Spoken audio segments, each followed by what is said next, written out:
Hello everyone, I thought I would take this opportunity to have a little chat to you about David Cameron, a young man who, in his youth, was in a gang that regularly smashed up private property, and became a juvenile delinquent with no sense of respect for the property of others.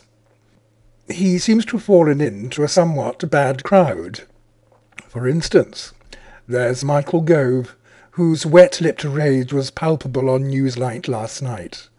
This is the Michael Gove who confused one of his houses with another of his houses in order to avail himself of £7,000 of the taxpayers' money to which he was not entitled, or 13,000, depending on which house you think was which.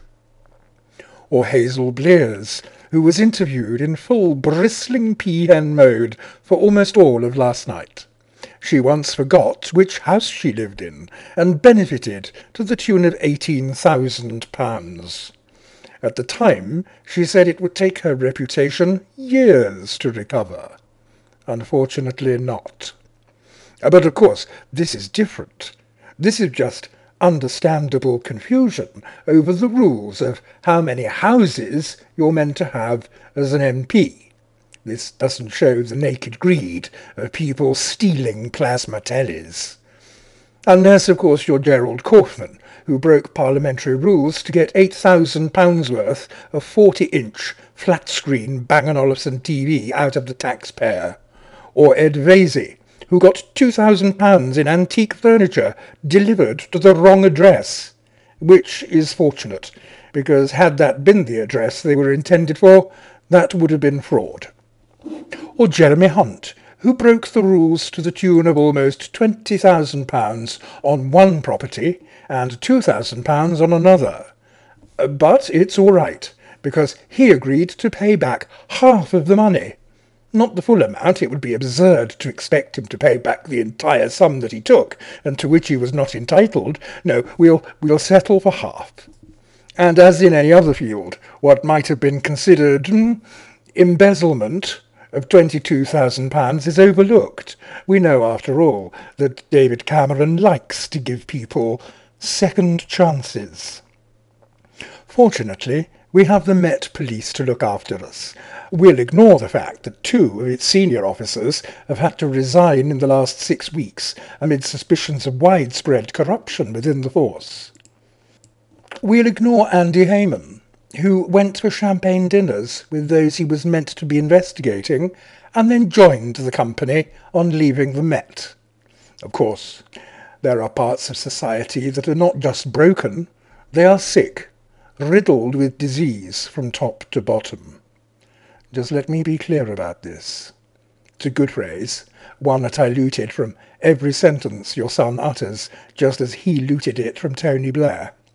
I'm not just justifying or minimizing in any way what has been done by the looters over the last few nights.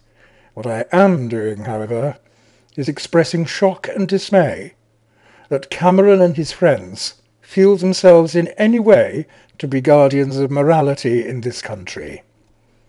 Can they really, as 650 people who have shown themselves to be venal pygmies, moral dwarves at every opportunity over the last 20 years, bleat at others about criminality?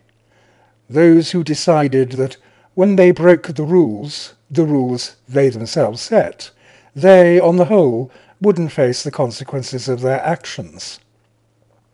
Are they really surprised that this country's culture is swamped in greed, in the acquisition of material things, in a lust for consumer goods of the most base kind? Really? Let's have a think back. Cash for questions. Bernie Ecclestone. Cash for access. Mandelson's mortgage. The Hinduja passports. Blunkett's alleged insider training. Oh, and by the way, when someone has had to resign in disgrace twice, can we stop having them on television as a commentator, please? The meeting on the yachts of oligarchs. The drafting of the Digital Economy Act with Lucian Grange. Byers, Hewitt and Hoon's desperation to prostitute themselves and their positions. The fact that Andrew Lansley, in charge of NHS reforms, has a wife who gives lobbying advice to the very companies hoping to benefit. Our politicians are for sale, and they do not care who knows it. Oh yes, and then there's the expenses thing. Wide-scale abuse of the very system they designed, almost all of them grasping what they could while they remained MPs to build their nest egg for the future at the public's expense. They even now whine on Twitter about having their expense claims for getting back to Parliament while much of the country is on fire, subject to any examination. True public servants. The last few days have revealed some truths, and some heartening truths. The fact that the riot clean-up crews had organised themselves before David Cameron even made time for a public statement is heartening. The fact that local communities came together to keep their neighbourhoods safe when the police failed is heartening. The fact that there were peace vigils being organised even as the police tried to dissuade people is heartening. There is hope for this country, but we must stop looking upwards for it. The politicians are the ones leading the charge into the gutter. David Cameron was entirely right when he said, "It is a complete lack of responsibility in parts of our society, people allowed to think that the world owes them something, that their rights outweigh their responsibilities, and that their actions do not have consequences." He was more right than he knew. But I blame his parents.